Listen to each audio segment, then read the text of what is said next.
Books make you hope. Books make you dream. Books make you laugh. Books make you scream. This is the Books That Make You show, discussing books with authors and experts, unraveling the inner pages of all the books that help make us who we are. Hosted by Desiree Duffy. Welcome, one and all. My name is Desiree Duffy, and this is the Books That Make You show. And today, we're talking about books that make you imagine a world where robots become mothers. Motherhood. I mean, it's this fabulous, revered, respected, the most natural part of our lives as human beings. I mean, it's the most important role, you have to admit, that someone can have. Let's face it, we all have mothers. All animals have mothers. And that's the one thing that brings us together in unity and harmony.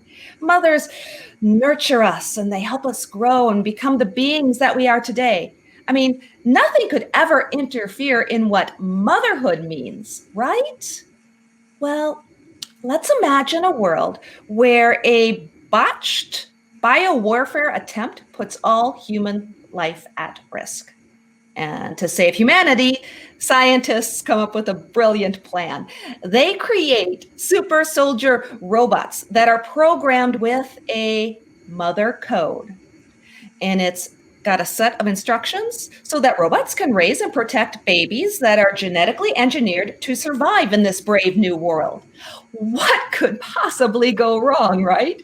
Well, our guest today is the author of the book, The Mother Code, Dr. Carole Stivers.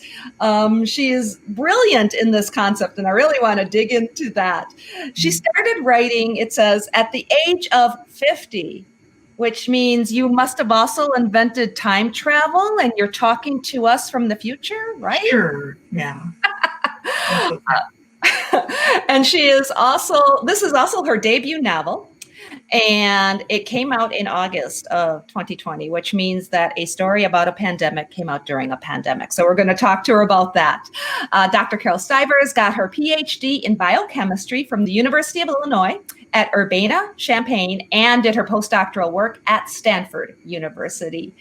Carole Stivers, hello. Welcome to the show.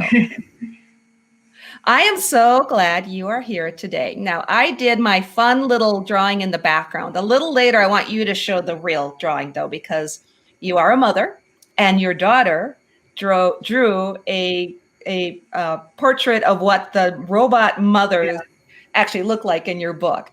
Let's start. Can you give us the rundown? How did you come up with the idea for the Mother Code? I think it was about 2003. I was on vacation with my family and we were driving through the desert Southwest in Utah. And I saw this this truck kind of wrecked by the side of the road off in a ditch with this back end sticking off. And I thought, wow, that looks apocalyptic. And I had been kind of toying with the idea of writing science fiction. And I don't know, I just got this vision that I couldn't shake of a child living inside of first a truck, and then I thought, well, why not a robot who's protecting it, and they're alone in the desert. And so everything that came after that was like, well, who was he? How did he get there? What happened to him? I'd been starting to take kind of creative writing classes just as a hobby and that sort of thing, and so I just started toying with that idea, and I just toiled at it for about 11 years, really, all the different aspects of it. So that's the original seed of the idea for it. I love that. And I must say, there is something about the desert, and specifically driving through the desert, that is inspiring. I'd like to recommend to any writers who are feeling writer's block, do what Carole did. Take a drive through the desert. There's something about it that kind of opens you up. Don't you agree? Yeah, I know. And, one of the problems with this pandemic and all is that we haven't been able to travel, and I start to feel so closed in. I've been writing another novel, and it really is inspiring to just be out in places, and especially places that remind you of your novel, and it's so evocative. And, so the desert, we did the, not just that trip, but maybe 3 other trips there during the time that I wrote the book. Oh, that's incredible. So tell us specifically. So you wrote a book about a pandemic that came out during the pandemic. What was it like launching a book during August 2020? So just to clarify, that the pandemic that I write about is not anywhere near like what we're having. It's not a virus, right? So I basically had to come up with a way. Well, why is a child stuck in the desert with a robot for a mother, right? I hate these science fictions where you just kind of plop down into it like a hellscape, and it's not really explained as to how the characters got there, and you're supposed to accept that. So I had to come up with this way that, hey, all the animals, the natural setting, everything is the same, except humans can't live there. Why not? Mhm. So I came up with this biowarfare agent, which basically, renders the biosphere unsupportive to human life. But there's animals running around; everything else is just fine. And I did that. Probably I came up with it in like 2017, and then kind of formed it up, and in the novel I got an agent in 2018. I did the final edits in the end of 2019, in October, strangely, before anyone had ever heard of COVID-19. Mhm. And so then my launch is supposed to happen. My launch was supposed to happen in May 2020, in May 2020. And it got pushed back to August 2020, and they told me, hey, well, things should be much better by then. I said, I don't think so, but let's go ahead anyway. You never know. I mean, we were flattening the curve a bit out here in California when August rolled around. But it was, as people will tell you, it was a terrible year to be a debut author. To get any kind of traction, or it was sandwiched between the COVID-19 and the election. There really was not a whole lot of bandwidth right when I launched my book for people to be launching books, and so not a great experience. And I guess the only thing I rue is that I'll never have that experience of a book launch, a debut book launch, not under those circumstances. Now they've pushed my paperback is supposed to come out in it was supposed to come out in this April, and they pushed that back to August also. So to kind of give it a new life kind of thing. They're going to give it a new cover, a new life, a new. Let's see. They've been very understanding at Random House, and so. Well, that's good news. You kind of got a second shot at this, so to speak, and to have a real book launch, maybe. I don't know. Yeah. Well, it's an amazing book. It's a brilliant concept. Tell us a little bit. Can you dig into the characters a little bit more? You mentioned the little boy and the robot. Can you tell us a little bit more about them? So there's them, and then there's all the kind of adult characters in the background that kind of you start with, and they are scientists, because I'm comfortable writing about scientists. There's a computer scientist / psychologist who is Rose McBride, who is the one who invents the mother code, which is basically a set of code which teaches the mother the personality of the. So it's like the personalities of the mothers are the personalities of the biological mothers of the children they bear. So it's as close as you can come to having your real mother there. And so how do you teach that robot to be that thing? So that's what she has to figure out. And the main mother in there, of course, is based on her own personality, but there's like a lot of different women who are chosen to be the personalities behind these mothers. And I had a little bit of fun with giving the mothers, not only they had almost like mannerisms, like the robots would kind of lean forward a lot, or they would hover, or they would stand back or something, based on the personality of the mother that they were based on. So they were taught. And then I have let's see, getting back to characters, I have a guy who's like strict military, who's running the program to try to figure out what to do about the biowarfare agent. And I have a guy who's a scientist who has to come up with how to genetically engineer the children so that they will be immune, because all other humans they assume will be gone. So he spends an awful lot of time trying to come up with an antidote. And when all else fails, this is what happens. They end up launching these children with the robots. And so, yeah, I'm trying to think of other main characters. I mean, there's characters that came along about halfway through the book who I just love, but they serve a definite purpose. I mean, there's a little girl whose bot was, disabled, and she is adopted by the scientists. And then there's a woman named Kendra Jenkins that I kind of fell for, who is another computer scientist who survives, and she's kind of ends up being the kind of surrogate mother character. Well, and those are opportunities for you to write more books based on the storyline, right? Is that something that you've been noodling on? I have not. As far as I was concerned, this was what I was going to write about this. And it was so funny. There was a book group that I attended about 3 months ago. This one woman had a great idea. And I thought, oh, maybe I do have to write something else. But because I couldn't figure out what else to write about this universe. And, as you may know, this has been licensed for film. And so I thought, if they want to write a sequel, they can write a sequel. And I would make them do it. Well, I would participate in it. And I told them that I would participate in writing a sequel, but I wouldn't write a sequel just for them, because I got so many other ideas and books I want to write. So I don't know. Yeah. That's where my head is at. You kind of let the cat out of the bag there. Can you talk about the potential film deal? How far along that is, or is that under wraps right now? So yeah, I think it can be talked about. It's with Spielberg, and he actually he re-upped the first option. So you get the 18 months, and then he re-upped it in August. And so February 2022, actually, what is it? Valentine's Day.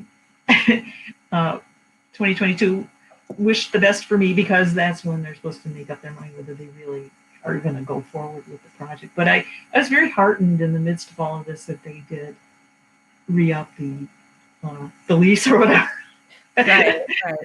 on it, because they could have just said, no, this is not going to work out. Well, again, it's a brilliant concept, and yeah, I can see this becoming a series, a franchise, having spinoffs, backstories, all of that. And now I gotta ask you, talking about the characters and, the way you infused into them gestures and things like that. And as a mother, did you pull your own experiences as a mother? Did any of that get infused into your writing? So I don't think I could have written this book if I wasn't a mother. And, when people said, what is the target audience for the book? I would always say anybody with a mother, because I wanted, and a lot of people do resonate. I think people who have children really resonate with the book, especially because of those feelings you have.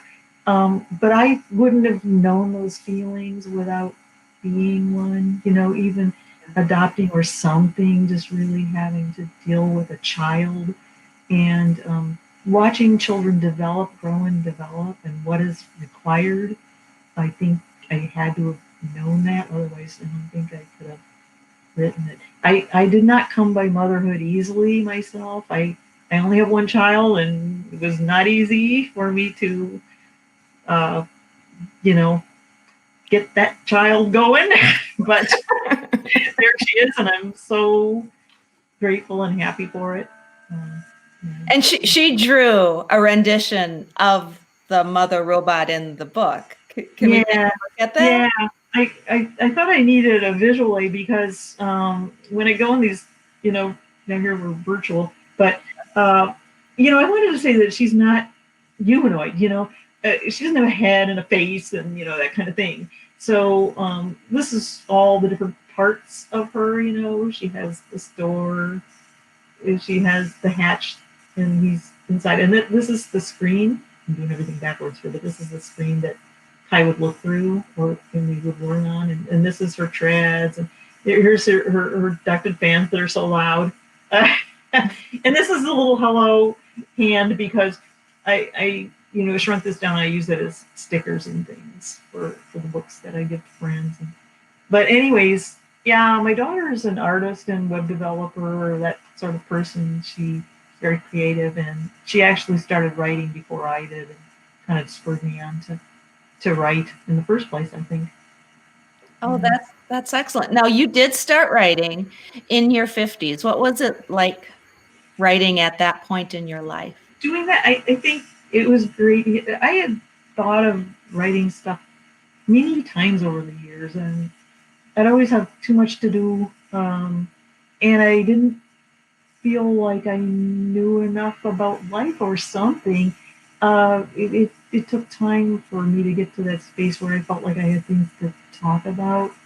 And then my daughter was taking classes up in San Francisco at San Francisco Writers Salon, and that's a very low key group of people that, but they have some really good teachers. And there was one teacher named Jung Kim that she says, "Oh, you have to take a class with this guy."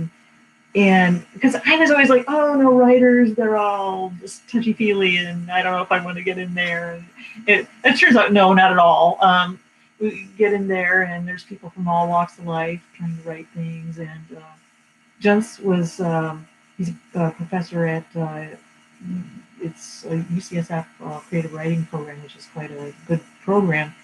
But what he does is he teaches you this writer's toolkit, which is your plot and your characters and your and then he taught another course that I took about emotions, writing emotions, and so he kind of started me up, and I started writing little things, and he kept encouraging, yeah, this is really good, keep going.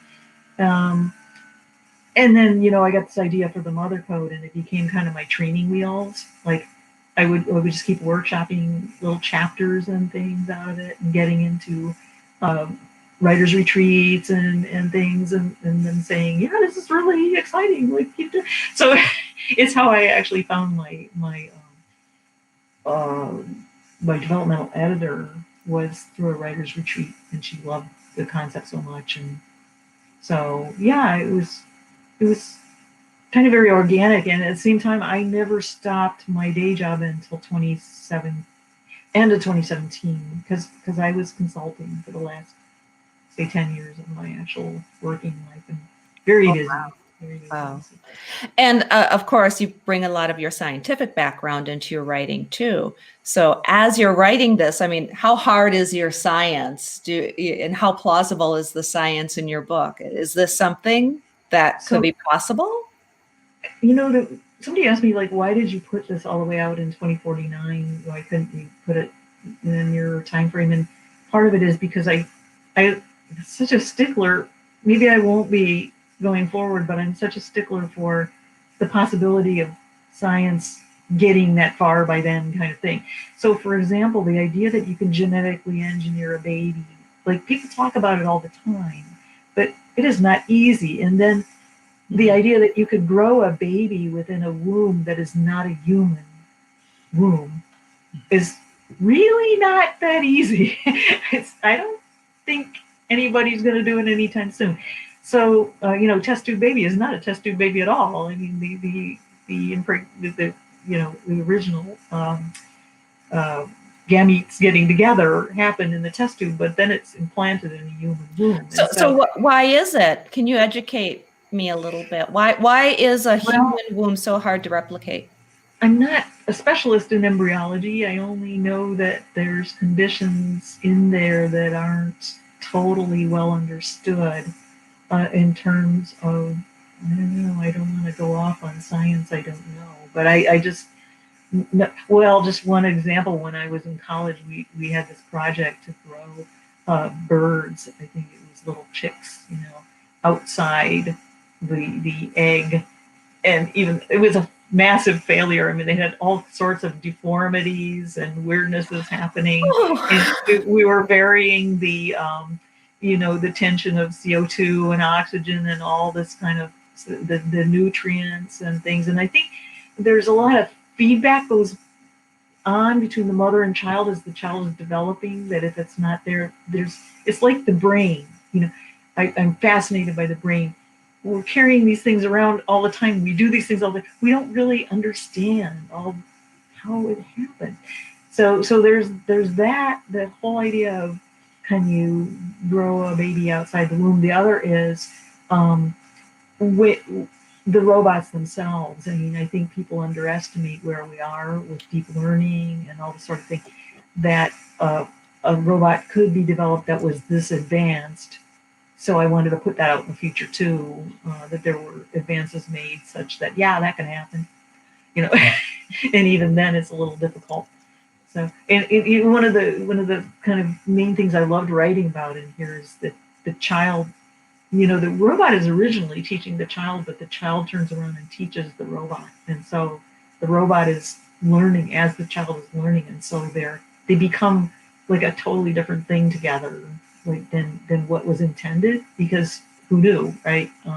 That interaction, the constant interaction of a human with a robot brain, what's going to happen. So, yeah, there's a lot of stuff I got fascinated with while I was writing. But anyways, I think I answered your question. I can't even remember what. Oh yeah. That's fascinating. Well, and I think that happens in real mother-daughter relationships, right? At a certain point, the daughter or the son starts teaching the mother or the parent. Yeah, you're right. I mean, my daughter taught me a lot about, I think mostly about letting go and not thinking I couldn't do something, which is strange. Yeah. That whole imposter syndrome thing of not, limiting myself. It's funny because she limits herself a lot, and I have to turn around and say, stop it. What did you teach me?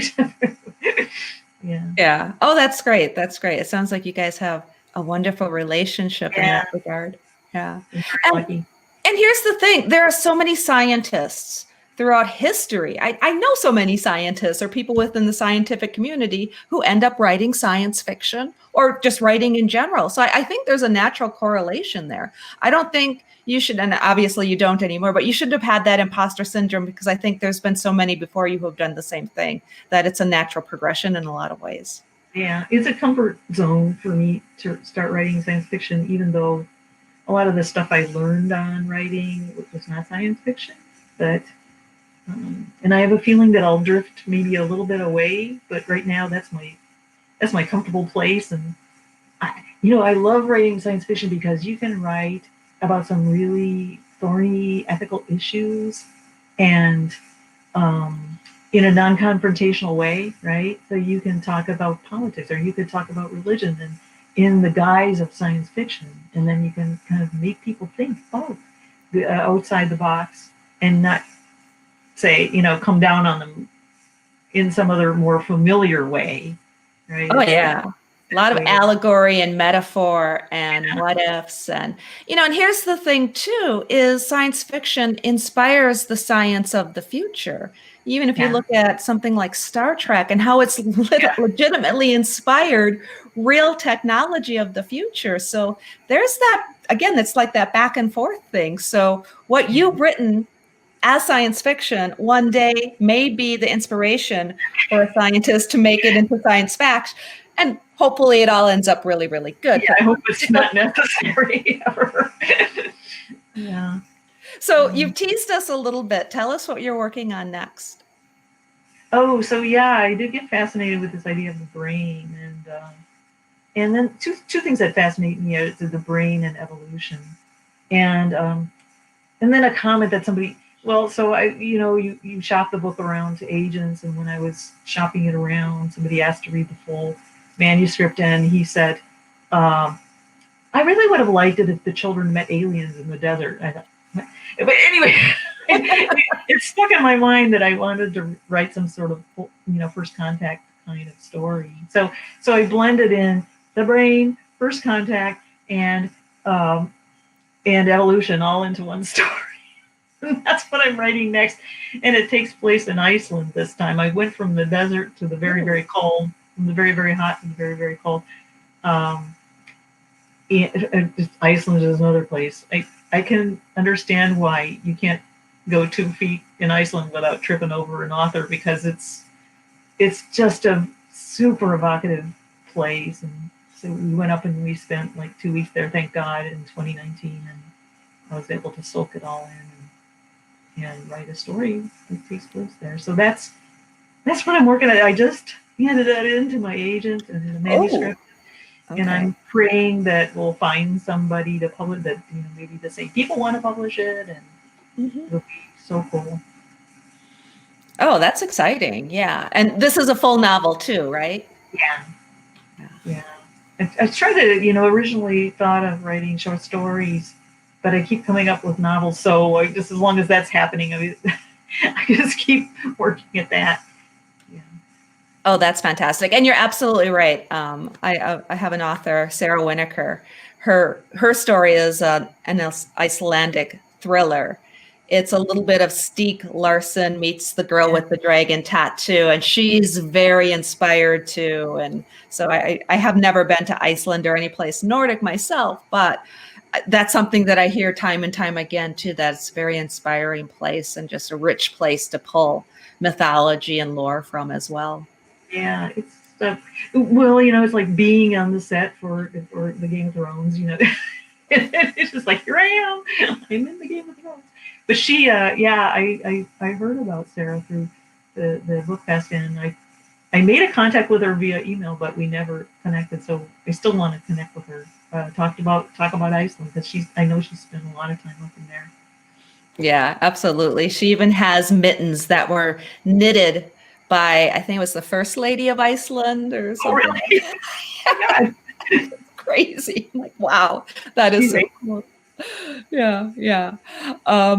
But yeah, okay. So we only have a little bit of time left. Tell us where people can go to find out more information about you. Give us your website if you could. So I have a website, carolestivers.com, and I'm hoping my daughter will brush it up for me. She's a web developer, and she'll brush it up a little. And then I also have an author page on Facebook, Carole Stivers Author. And that's where I usually make kind of on-the-spot announcements about things that I'm in and all that, because it's more visible. But that's kind of it. I'm not on Twitter yet. I said I would be, but I'm not. So, I do email blasts to my friends and things, but those are the two places. If you want to find out what I'm doing or where I'm going to be or whatever, that's the place to look. Perfect. And as you mentioned, you were part of the Book Fest, and you do have an author page on thebookfest.com, as well as information about the Mother Code is on thebookfest.com. So you're there as well. And people can find the book just about everywhere, right? Yeah. So the most comprehensive place is the Penguin Random House website, the Mother Code Penguin Random House. Just Google on that, because they'll show you every place you can order it. It's all laid out there and stuff. And so Barnes and Noble is a wonderful supporter of mine. I can't go into a Barnes and Noble without finding my book, which I'm really thankful. Thank you, Barnes and Noble. And then it leads you to Bookshop. It's got a button there, and of course you can buy directly from Penguin Random House. So, and Amazon. So don't forget Amazon. But that's and I'm on Goodreads too. I'm a Goodreads author, so you can. Oh, perfect. Up there, I wrote some notes on the book, which appear under my. Oh, okay. That's a good place for people that want to find out more, especially after reading the book or while reading the book. Yeah. I was nominated for like the 2020 like best science fiction Goodreads thing, and when that happens, they allow you to do all kind of fun things. So I put some notes there at the time. Well, congratulations on that. And thank you for joining us today. I appreciate it. And best of luck with your film deal, your next book, and all of your writing endeavors. Yeah, thank you so much. And it's been great. You have mad interviewing skills. I really enjoy being interviewed. Oh, my pleasure. I could talk to you all day. I mean, really, like all of this information, the evolution thing really piqued my interest, and I can't wait to find out more about what you write. So thank you for joining us today. It's been absolutely my pleasure, Carole. All right, thanks. You bet, you bet. And thank you, everybody, for being with us here today on the Books That Make You show. Again, I'm your host, Desiree Duffy, and you can find out more about us on our website. It's booksthatmakeyou.com, and we have a Facebook page, as well as Instagram and YouTube. Until next time, all of my bookish buddies, please enjoy all of the books that make you exactly who you are. The executive producer for Books That Make You is Desiree Duffy. Produced and sound mastered by Phil Giangrande. Engineering by Dave Nabox. Social media and promotion by Bree Sweeter. For more, visit booksthatmakeyou.com.